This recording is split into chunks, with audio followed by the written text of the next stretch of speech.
আমি কোরআনের সুর মাঝে শুনেছি যে নাম, আজানের সুর মাঝেও শুনেছি সে নাম। ও নাম শুনেছি আমি আমার হৃদয়ে, হে রাসূল নবীজি তোমায়, হে রাসূল নবীজি তোমায়। সবাই বলি সাল্লাল্লাহু আলাইহি ওয়াসাল্লাম। জাতির শ্রেষ্ঠ সন্তান, শিক্ষক মণ্ডলী, জাতির বিবেক, সাংবাদিকবৃন্দ, সামনে উপস্থিত, দূরে কাছে বিভিন্ন স্থান থেকে ছুটে আসা কালেমার ঝান্ডাবাহী, তাওহীদের পতাকাবাহী, দ্বীন ইসলামের নরশারদুল বীর মুজাহিদ, প্রাণ প্রিয় সম্মানিত দ্বীনী ভাইরা, আড়ালে বসে আছেন শ্রদ্ধেয়া সম্মানিতা মা বোনেরা। আলোচনার সূচনায় আনুষ্ঠানিকতার মধ্য দিয়ে আমার পক্ষ থেকে আবারও দিল খোলা সালাম, আসসালামু আলাইকুম ওয়া রাহমাতুল্লাহি ওয়া বারাকাতুহু। সবাই কেমন আছেন? আমাকে প্রশ্ন করলেন? জি আলহামদুলিল্লাহ, আল্লাহ তাআলা আমাকে আপনার মতোই আপনার সাথেই বসে রেখেছেন, বলছি আলহামদুলিল্লাহ। পিছনে এটা মনে হয় স্ট্যান্ড, মাঝে মাঝে আওয়াজ হচ্ছে, এটা ব্যাক আওয়াজ হচ্ছে রাস্তা। আচ্ছা, একটু খেয়াল রাখতে হবে ওখানে যেন ব্রেক না হয়, একটু আওয়াজ হলে কানে এসে বাজে। তো ভালো আছি, এটাই তো বিশাল পাওয়া, তাই না? হসপিটালে গেলে একটু টের পাওয়া যায়, তাই না? দুনিয়ার সব আপনার নামে দলিল করা হয়েছে, কিন্তু আপনার ক্যান্সার, লাভ আছে? লাভ তো নাই। এজন্য পৃথিবীর সবচেয়ে বড় নিয়ামত হলো সুস্থতা। সুস্থতাকে সাথে করে আমরা কোরআনের টানে এমন জান্নাতের বাগানে আমরা আসতে পেরেছি, বসতে পেরেছি। শুকরিয়া আদায় করছি, প্রাণ খুলে বলে উঠছি আলহামদুলিল্লাহ। আবারও বলছি আলহামদুলিল্লাহ। চিৎকার মেরে বলছি আল্লাহুম্মা ইন্নী আসআলুকা আল হুদা ওয়াত তুকা ওয়াল আফাফা ওয়াল গিনা। সবাই বলি আল্লাহুম্মা আইন্নি আলা যিকরিকা ওয়া শুকরিকা ওয়া হুসনি ইবাদাতিকা। আমরা আল্লাহ তাআলা শুকর আদায় করে নিলাম। আমি খুবই খুশি যে অল্প সময়ে, আমি তো প্রথমে অবাক হয়েছিলাম যে লোকজন কোথায়, আমি হতাশ ছিলাম, কিন্তু আপনারা এরকম চালাক তা তো বুঝি নাই। একদম ভরে গেছে না, হঠাৎ করে কেমনে কি হয়ে গেল বুঝলাম। বলি আলহামদুলিল্লাহ। সম্মানিত ভাইয়েরা, আমি খুব বেশি লম্বা সময় হতে নিতে পারবো না, এর জন্য আমি প্রথমেই ক্ষমা সুন্দর দৃষ্টি কামনা করছি। তবে যতটুকু কথা বলবো আমি চেষ্টা করব যে একটা মানুষকে সফল হওয়ার জন্য যতটুকু কথা যথেষ্ট, এতটুকু কথা আমি বলার চেষ্টা করব। জোরে বলি ইনশাআল্লাহ। সম্মানিত ভাইয়েরা, বিশ্বের সেরা মানুষ ছিলেন মুহাম্মদ সাল্লাল্লাহু। তিনি যত খুতবা দিয়েছেন, এর মধ্যে শ্রেষ্ঠ খুতবা হলো, শ্রেষ্ঠ ভাষণ হলো বিদায় হজের ভাষণ। এই ভাষণটা ছিল তার অনলি 25 মিনিটস, 25 মিনিট তিনি কথা বলেছিলেন। কিন্তু তার 25 মিনিট বক্তৃতার ভিতরে দুনিয়া, আখিরাত, মানবতা, মানবাধিকার যা দরকার সব এসেছিল। এজন্য during time is no factor, main ফ্যাক্টরটা হচ্ছে যে কথার মধ্যে কি কথাগুলো আসলো, এটা হচ্ছে সবচেয়ে বড় বিষয়। আমরা যারা বসেছি শুধু ওয়াজ শুনতে এসেছি না আমলের নিয়তে এসেছি? বলুন বলুন, কিসের নিয়তে? আমার দেশে ওয়াজ বেশি না আমল বেশি? ওয়াজ বেশি। ওয়াজ বেশি, আমল কম। এজন্য আমলের দিকে যদি আমরা তাকাই তাহলে আমরা ভাববো যে অনেক কথা আমরা শুনে ফেলেছি, এখন আমরা আমল করি। এই বিষয়টা মাথায় আমি সবাইকে একটু প্রথমেই দিয়ে রাখলাম ধারণাটা। সম্মানিত ভাইয়েরা, সম্মানিত বন্ধুগণ, আমরা যে কিতাবটা নিয়ে বসেছি এই কিতাব 30 পারা। কিছুক্ষণ আগে একটা ছেলের মাথায় আমরা পাগড়ি পড়ায় দিয়েছি, দেখেন নাই? বলুন তো এই অনুভূতিটা কেমন লাগলো আপনাদের? এর চেয়ে ভালো কিছু পাওয়া আছে পৃথিবীতে? যদি কেউ আমাকে প্রশ্ন করে পৃথিবীতে সবচেয়ে শ্রেষ্ঠ পিতাকে, আমাকে যদি কেউ প্রশ্ন করে গর্বিত শ্রেষ্ঠ পিতাটাকে যদি কেউ আমাকে প্রশ্ন করে, আমি 1 নম্বরে বলবো কোন ক্রিকেটার না, কোন বিসিএস ক্যাডার না, কোন এসপি না, মন্ত্রী না, সচিব না, রাষ্ট্রপতি না, কেউ না। একজন গর্বিত পিতা হলো সেই যে একটা হাফেজের বাপ হতে পেরেছে। বলি সুবহানাল্লাহ, আর একটু জোরে বলি সুবহানাল্লাহ। আপনি মুখস্থ করতে চাইলে আপনি মুখস্থ করতে পারবেন না। কোরআন মুখস্থ সেই করতে পারে যে আল্লাহ তাআলার সিলেক্টেড বান্দা, যাকে আল্লাহ পাক নির্বাচিত করেছেন, সেই মুখস্থ করতে পারে। কেন আমি এই কথা বললাম? আমার নবীর কাছে যখন ওহী নাযিল শুরু হয়ে গেল, আমার নবীজি ওহী পাওয়া মাত্রই বারবার জিহ্বা নড়াচ্ছেন, বারবার আওড়াচ্ছেন, মুখস্থ করার জন্য ছটফট করছেন। একটা করে আয়াত নাযিল হয়, বারবার মুখস্থ করার চেষ্টা করেন। আল্লাহ বলছেন লা তুহাররিক বিহি লিসানাকা লিতাআজালা বিহি। হে নবী, আপনি আপনার জিহ্বাকে বারবার আওড়াবেন না, এত অস্থিরতার কিছু নাই, আপনি চিন্তা করবেন না। হে রাসূল, আমি আপনার সিনার ভিতরে গোটা কোরআনটা জমা করে দেব। আমি আল্লাহ নিজে আপনার সিনার মধ্যে জমা করে দেব। তাহলে এখন বলুন তো, কেউ মুখস্থ করতে চাইলেই কি মুখস্থ করতে পারবে? কে জমা করে দেন? আসতে বলুন না, কে জমা করে দেন? সূরা ফাতিহা মুখস্থ করেছেন কোন দিন মনে আছে কারো? কারো কিন্তু মনে নাই। গোটা কোরআনটা এমনই, মুখস্থ করতে চাইলে আপনি মুখস্থ করতে পারবেন না, এটা নসিব লাগে। তো আমার উজ্জ্বল ভাইয়ের ছেলে, এটা না উজ্জ্বল ভাইয়ের ছেলে, এই গ্রামেরই সন্তান, সুন্দর একটা গজল গিয়েছে, সুন্দর তেলাওয়াত শুনেছি আমি। আল্লাহ তুমি সন্তানকে যুগশ্রেষ্ঠ আলেমে দ্বীন বানাও, জোরে বলি আমিন। সম্মানিত ভাইয়েরা, আসুন আমরা আলোচনার দিকে আস্তে আস্তে এগিয়ে যাই। আমি যেখান থেকে কথা বলার ইচ্ছা পোষণ করছি সেই সূরাটার নাম হলো সূরাতুল ফাতির। বলুন তো সবাই সূরাতুল ফাতির। গেট থেকে কিছু আওয়াজ আসতেছে, গেটের ওই জায়গায় যিনি দায়িত্বশীল আছেন তিনি কোনো কথা বলবেন না, শুধু হাতে কাজ করবেন। কিসে কাজ করবেন? হাতে। মুখে যদি কথা বলেন তাহলে আমার আওয়াজ আর তার আওয়াজটা এক জায়গায় হয়ে যাবে। শুধু হাতে কাজ করবেন, শুধু তার দায়িত্ব হচ্ছে ওই গেট থেকে লোকগুলোকে পাস করে দিয়ে আমার বাম পাশে দিয়ে দেওয়া। এখনো পর্যাপ্ত জায়গা ওই কোনায় এখনো আছে, হয়তো কিছুক্ষণ পরে এই জায়গাও থাকবে না, তখন আর কিচ্ছু করার নেই। জি সম্মানিত ভাইয়েরা, এখন আসুন আমরা সেই সূরার দিকে চলে যাচ্ছি। ফাতির শব্দটা আল্লাহ তাআলা তার নিজের শান ইউজ করেছেন।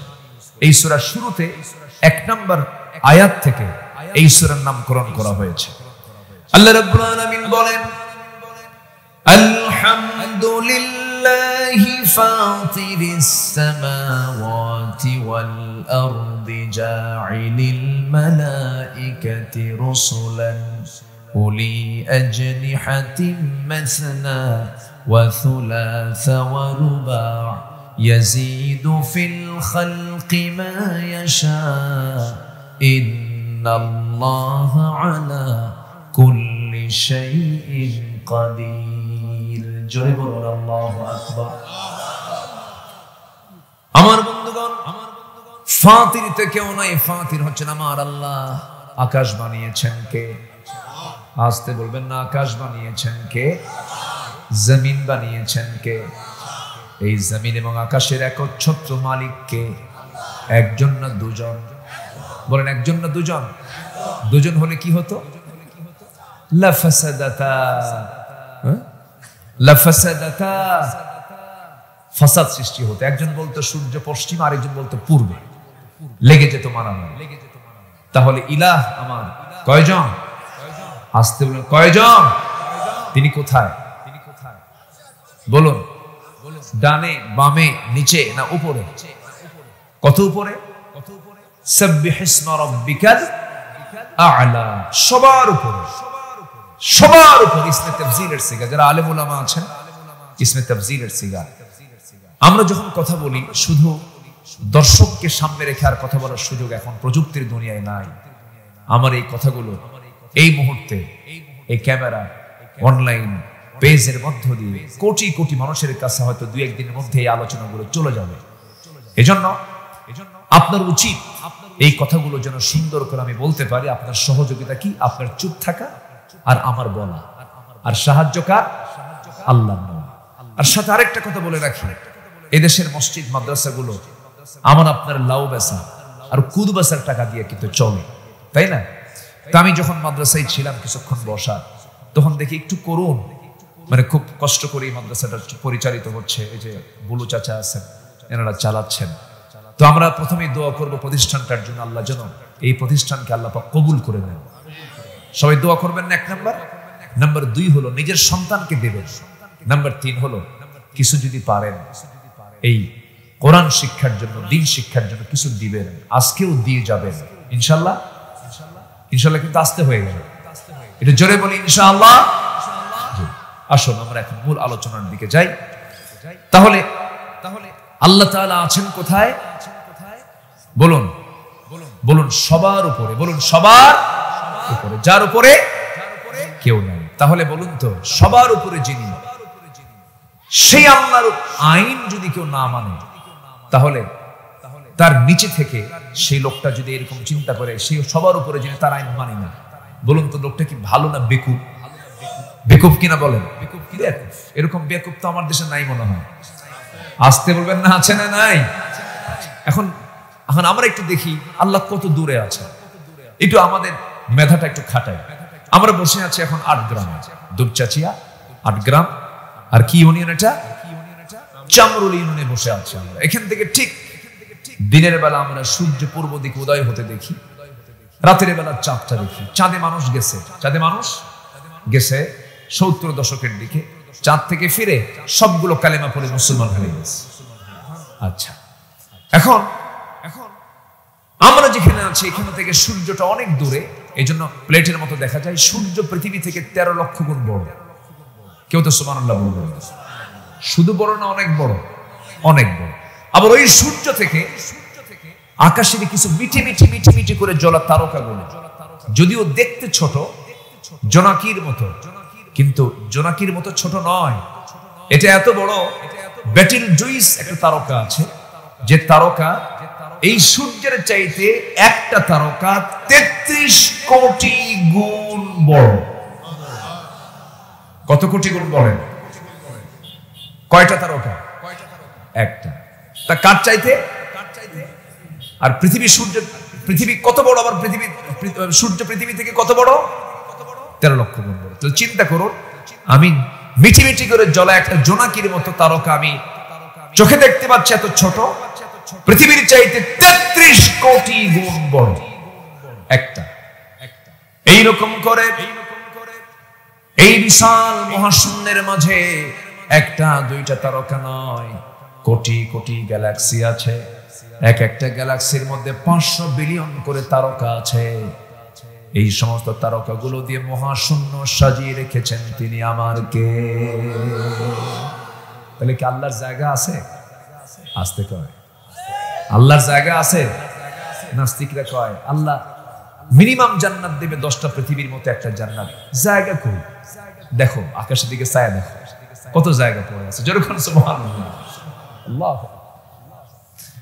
আমার বন্ধুগণ, মানুষ এখন চাঁদে গেল, কিন্তু মানুষ যদি চিন্তা করে চাঁদ তো দেখলাম, সূর্যের কাছে যাওয়া সম্ভব নয়, আমরা একটু তারকার দেশ দেখতে চাই।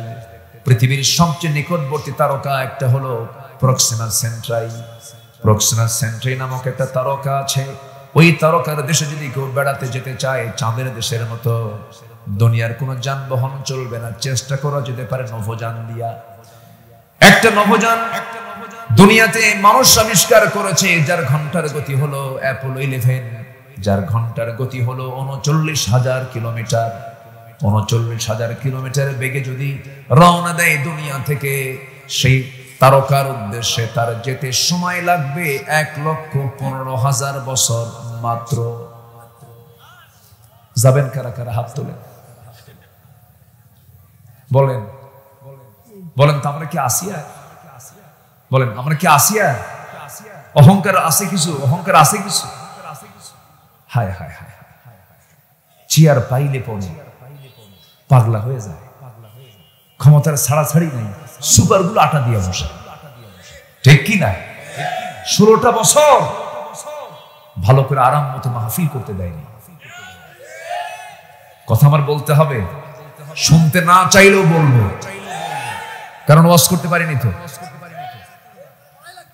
অসংখ্য মাহফিল থেকে আলেমদেরকে গ্রেফতার করা হয়েছে। মাহফিল শুরু হলেই ওই আতিপাতি নেতাগুলো মঞ্চ দখল করত, ডান পাশে বাম পাশে কিরামুন কাতিবিনের মতো বসে থাকত, বলতো হুজুর জাতির পিতা নিয়ে কথা বলা যাবে না, দেশ নিয়ে কথা বলা যাবে না, কথা বলবেন আকাশের আর কবরের, দুনিয়া আমরা দেখি না। এরকম করেছে বহু, কিন্তু আল্লাহ ধরে না। ধরলে আল্লাহ, ধরলে আল্লাহ।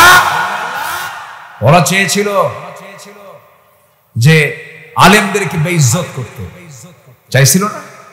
চাইছিল, কিন্তু আল্লাহ ওদেরকে বেইজ্জত করেছে। এটা আগের থেকেই চলে, এটা আগের থেকে চলে আসছে। ফেরাউন আল্লাহর পয়গম্বর মূসা আলাইহিস সালাতু ওয়াস সালামের চারিত্রিক একটা ত্রুটি সে বের করল। সে নবী হয় কেমন? কেন? মূসার তো অন্ডকোষ ঠিক নেই। অন্ডকোষ বুঝলেন কি? মানে একটা ছোট একটা বড়। এটা সহিহ রাওয়ায়াত, কিন্তু একদম সহিহ বর্ণনা। দেখেন, দোষ ধরার আর জায়গা পেল না।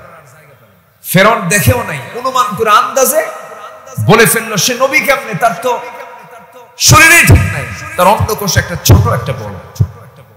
পৃথিবীতে সব নবীর ভিতরে বেশি রাগী নবী যে নবী, সে নবীর নাম কি বলবো?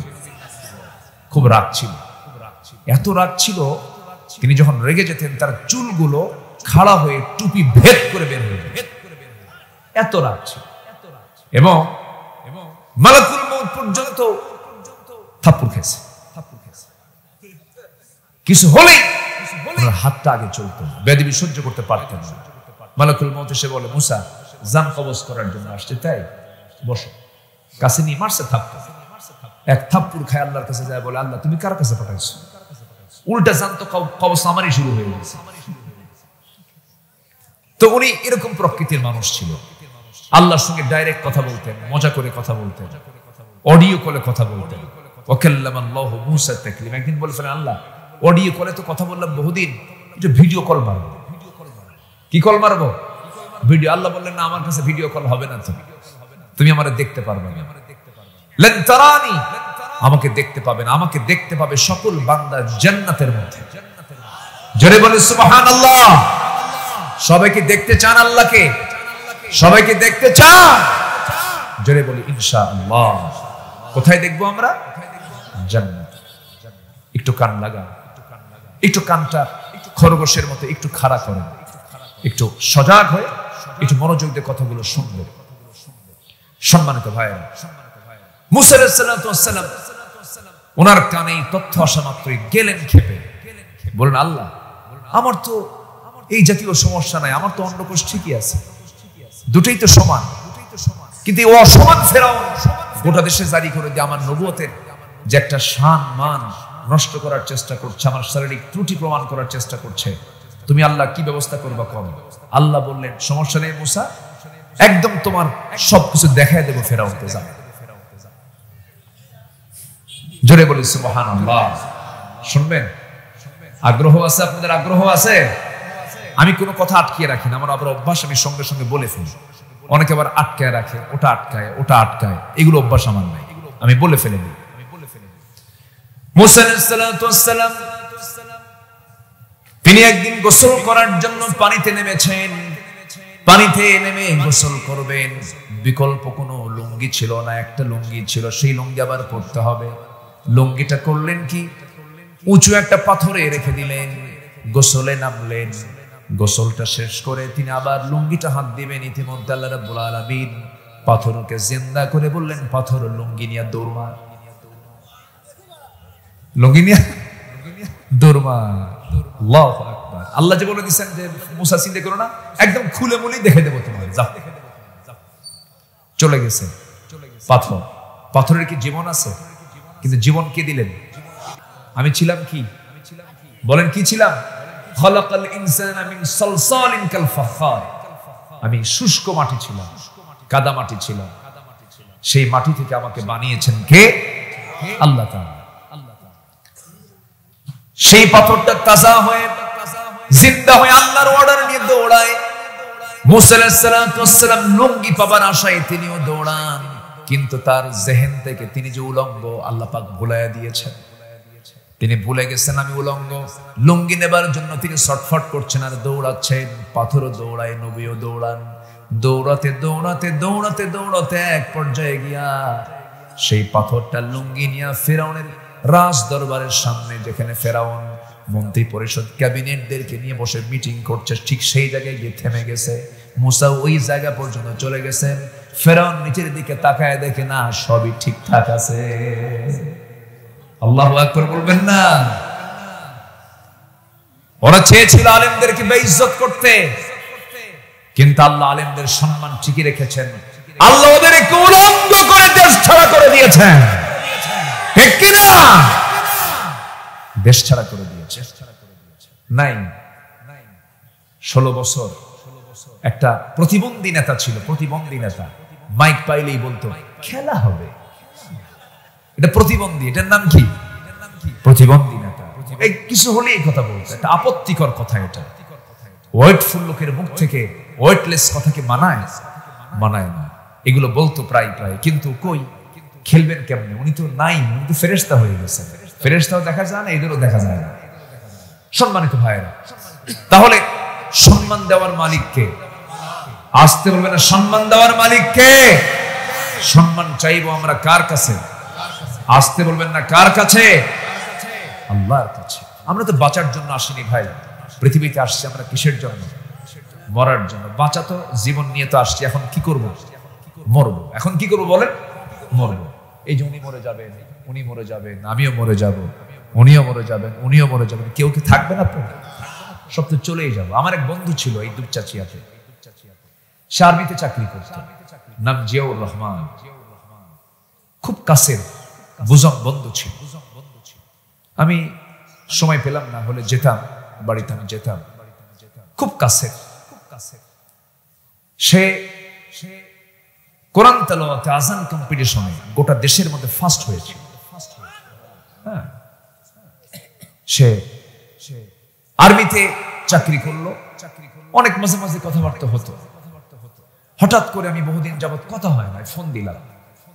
ফোন দিয়ে রিং বাজতেছে, রিং ধরল একজন, ধরে আমি সালাম দিলাম। একজন মহিলা উত্তর দিল। তো বললাম, এটা কি জিয়ার নাম্বার না? হ্যাঁ। জিয়া কোথায়? বলল, জিয়া তো নাই। কোথায় গেছে? মারা গেছে। আমার বয়সী। তাহলে বলেন তো, আপনার বয়সী লোক এরকম বহু লোক নাই? আছে না? বলেন তো, আছে না নাই? বলেন তো। চলে গেছে। বলেন তো, এর চাইতে বড় শিক্ষার কি হতে পারে? বলেন। একই বয়সের মানুষ, আমি আছি, আমার ভাই আরেকটা নাই, চলে গেছে। ভাবেন তো, আপনি জীবিত ওই লোকটা না হয়ে আপনার ভাই যে মারা গেছে, আপনি ওই লোকটা হন। আছে কিছু? কিছুই নাই। এই তো দুনিয়ার জীবন। পৃথিবীতে আপনজন বলতে কেউ নাই। কে বলেছে বউ আপন? কে বলেছে মা আপন? কে বলেছে বাবা আপন? কে বলেছে ছেলে আপন? আপনি মরে যাবেন, 3 দিন যাবে না জমিনে মারামারি শুরু করে দেবে, ফ্ল্যাট নিয়ে মারামারি শুরু করে দেবে। সন্তানগুলো ভুলে যাবে, সন্তান আপনারা দোয়া করতেও ভুলে যাবে। কিন্তু আপনার বউ, যে বউটা আপনার জন্য দিওয়ানা ছিল, যুবক তুমি নতুন বিয়ে করেছ, 2 বছর বিয়ের বয়স, হঠাৎ করে তুমি চামরুল 8 গ্রাম বাজার থেকে যাচ্ছিলে তুমি দুপচাচিয়া, হঠাৎ করে রোড অ্যাক্সিডেন্ট করে তুমি মোটরসাইকেল দুর্ঘটনায় পড়ে তুমি মারা গেলে। তোমার সুন্দর বউটা বাড়িতে, ছোট্ট একটা বাচ্চা, তুমি মরে গেছো। সেই দিন তোমার বউটা সেন্সলেস হয়ে পড়লো, কাঁদলো, ঠিক আছে, কিন্তু এই কান্না কি সারা জীবন কাঁদবে নাকি? সারা জীবন কাঁদবে? কয়দিন? 1 মাস কাঁদলো না হয়, 2 মাস কাঁদলো না হয়, কিন্তু খাওয়া স্বাভাবিক হয়ে যাবে, চলাফেরা স্বাভাবিক হয়ে যাবে। সন্তান এতিম হয়ে গেল, সন্তানটাও ধীরে ধীরে বড় হয়ে যাবে। তোমার শ্বশুর বাড়ির লোকজন তোমার ওই সুন্দরী বউটাকে নিয়ে চলে যাবে।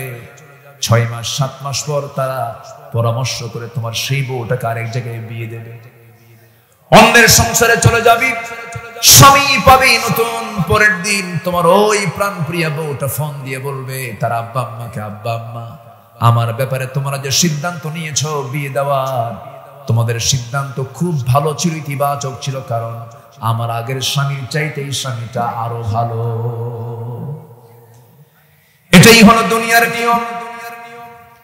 দুনিয়া আমাকে রাখে না, দুনিয়া আমাকে লাথি মেরে বের করে দেয়। স্বপ্নের বাড়ি বানিয়েছেন, সন্তান দখল করে ফেলবে। ব্যবসা বাণিজ্য করেছেন, সন্তান দখল করে ফেলবে, একজন থেকে আরেকজন নিয়ে নেবে। কিন্তু আপনাকে যিনি কখনো একটা সেকেন্ডের জন্য ছাড়বেন না, ভুলবেন না, তিনি আমার কে? কিন্তু আমরা ভুলে থাকি কারে? আল্লাহকে। সে আল্লাহ কি আমরা ভুলে থাকি, এটা আমাদের ব্যর্থতা। জানেন, আল্লাহ আমাকে ভুলেন না, 1 সেকেন্ডের জন্য তিনি ভুলেন না আমাকে। তিনি কি করেন? তিনি ওই বললাম না, আমার আল্লাহ তাআলা কোথায় আছেন? শুধু মহাশূন্য গীতে থেমে গেছে, আর পারলাম না। এই আকাশ, 2 আকাশ, 3 আকাশ, 4 আকাশ, 5 আকাশ, 6ষ্ঠ আকাশ, 7ম আকাশ, এরপর আসছে আসবে এই বিশাল পথ আল্লাহ পাড়ি দিয়ে আমাকে আপনাকে মাফ করার জন্য, আমাকে আপনাকে টাইম দেওয়ার জন্য প্রত্যেক রাত্রিতে ফিস সামাঈদ দুনিয়া, দুনিয়ার আকাশে এসে বলেন, আলা মিন মুস্তাগফিরিন ফাগফির লাহু, কোন ক্ষমা প্রার্থী আছো, আমার কাছে ক্ষমা চাবে, আমি ক্ষমা করার জন্য আরশ আজিম থেকে প্রথম আকাশে এসেছি, বান্দা ক্ষমা চা, মাফ করে দাও। তাহলে আমাকে ক্ষমা করার জন্য বেশি পথ পাড়ি দিয়ে আসেন তিনি কে? আসতে বলেন তিনি কে? একটা হাদিসে এসেছে, যখন কোন বান্দা আমার দিকে 1 হাত আগাবে, আমি তার দিকে 10 হাত আগাবো। যখন কোন বান্দা আমার দিকে হেঁটে আসে, আমি তার দিকে দৌড়ায় দৌড়ায় যাই। দুনিয়ার মানুষকে আপনি 1 বার 2 বার 3 বার 4 বার ডাক দিবেন, বিরক্ত হয়ে যায়, কিন্তু আপনি আপনার আল্লাহকে যতবার ডাকবেন, আমার আল্লাহ তত বেশি খুশি হয়ে যায়। জোরে বলি সুবহানাল্লাহ। আমরা চাইবো কার কাছে? আসতে বলুন না, চাইবো কার কাছে? আমার সবচেয়ে বেশি আপন কে? বলেন, সবচেয়ে বেশি আপন কে? সে আল্লাহকে আমরা টাইম দেব, আল্লাহকে আমরা সময় দিব। 24 ঘন্টার মধ্যে স্পেশাল কিছু টাইম আছে। স্পেশাল টাইমের মধ্যে একটা স্পেশাল টাইম হলো আজানের সময়টা। আজান কয়বার দেয়? আসতে বলবেন না, কয়বার দেয় আজান? প্রথম আজানটা কখন হয় বলেন? ফজর। আকিমিস সালাতা লিদুলুকিশ শামসি ইলা গাসকিল লাইলি ওয়া কুরআনাল ফজর, ইন্না কুরআনাল ফজরি কানা মাশহুদা। নাম্বার 2 হলো যোহর, নাম্বার 3 হলো আসর, হাফিজু আলাস সালাতি ওয়াস সালাওয়াতুল বুসতা। নাম্বার 3 হলো দুলুকিশ শামসি ইলা গাসকিল লাইল, সালাতুল মাগরিব। নাম্বার 5 হলো সালাতুল ইশা। এই 5 ওয়াক্ত ডিউটি করবে যে জান্নাতের চাবি পাবে সে। জোরে বলি সুবহানাল্লাহ। মুমিন জীবনের ডিউটি হলো কয়বার? 5 বার। আপনি অফিসে গেলেন না, একটা না 3-4 দিন চাকরি থাকবে, আপনাকে শোকজ করবে, অনেক কিছু করবে। আমার আপনার ডিউটি, এটা ফরজ ডিউটি। আমার আল্লাহ আমার সব হকগুলো পূরণ করেছেন। শ্বাস প্রশ্বাসের জন্য নাকের ডগা অক্সিজেন দিয়েছেন। আমাদের এসেনশিয়াল খাবারটা ভাত বেশি দরকার না, অক্সিজেন বেশি দরকার। কোনটা ফ্রি করে দিয়েছেন বলেন? আল্লাহু আকবার, আল্লাহু আকবার। অক্সিজেনটা কি করে দিয়েছেন? ফ্রি করে দিয়েছেন।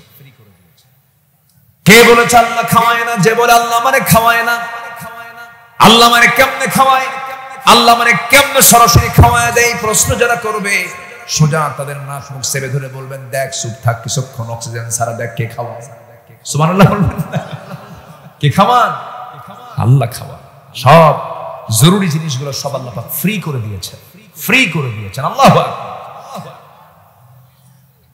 যাদের করোনা হয়েছিল, করোনার সময় অক্সিজেন কিনতে হয়েছে, ওই যে বড় বড় কি ওটা সিলিন্ডার গুলো কিনে একদম অবস্থা খারাপ, শ্বাস প্রশ্বাস নিতে পারতেছে না, সেই সময় সিলিন্ডার অক্সিজেন ভরা, নিতে পারে না, গ্রহণ করতে পারে না, আর আল্লাহ তাআলা আমার আপনার নাকের লগে ফ্রি সার্ভিস করে দিয়েছে। তুই জোরে বলি সুবহানাল্লাহ।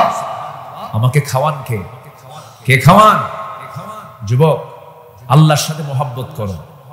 যে সুন্দরী রূপবতী মেয়েকে দেখে তুমি অস্থির হয়ে যাও, তুমি কি জানো না ওই সুন্দর রূপবতী নারীটা কে বানিয়েছেন?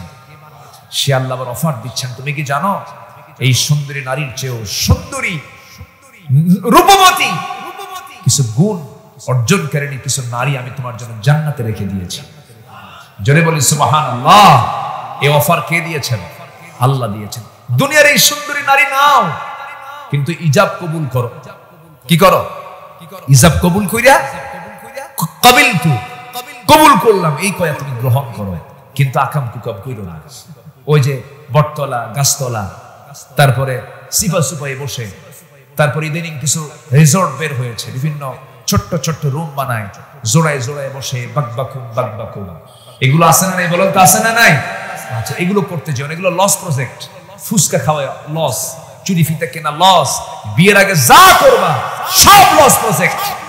বিয়া করো, মোহাব্বত তৈরি করো, কোনো সমস্যা, কোনো বাধা নাই। আমরা একটি সুন্দর সমৃদ্ধশালী বাংলাদেশ দেখতে চাই। যুবকরা তোমরাই পারবে, তোমরা এই পরিবর্তন এনেছো, তোমাদের রক্তের এই বদলায় এই পরিবর্তন, এই পটভূমি রচনা হয়েছে, এই পট চেঞ্জ হয়েছে। অতএব যুবকরা তোমাদের চরিত্র যদি তোমরা সুন্দর করতে পারো, আগামীর বাংলাদেশ তোমার হাতে উঠবে। কিন্তু আকাম কুকাম করা যাবে না। নামাজ পড়তে হবে কয় ওয়াক্ত? আসতে বলবেন না, কয় ওয়াক্ত? 5 ওয়াক্ত নামাজ আমরা পড়বো। জোরে বলি ইনশাআল্লাহ। আমরা টাইম দেব কয়বার? 5 বার। বান্দা যখন ওযু বানায়, ওযু করার সঙ্গে সঙ্গে তার হাত ধৌত করে হাতের সগরা গুনাহগুলো মাফ হয়ে যায়, মুখমণ্ডল ধৌত করে মুখের সগরা গুনাহগুলো মাফ হয়ে যায়, মাথা মাসে করে মাথার সগরা গুনাহগুলো মাফ হয়ে যায়, 2 পা ধৌত করে 2 পায়ের সগরা গুনাহগুলো মাফ হয়ে যায়। বান্দা যখন নামাজের নিয়তে হেঁটে হেঁটে মসজিদের দিকে রওনা দেয়, প্রত্যেক কদমে 10 নেকি করে লেখা শুরু হয়ে যায়। বান্দা যখন নামাজে দাঁড়ায়, আল্লাহ বান্দার সামনে দাঁড়ায়া যায়। জোরে বলি সুবহানাল্লাহ। আমার সামনে আল্লাহ কখন দাঁড়ান? নামাজে কান্নাকা তারাহু,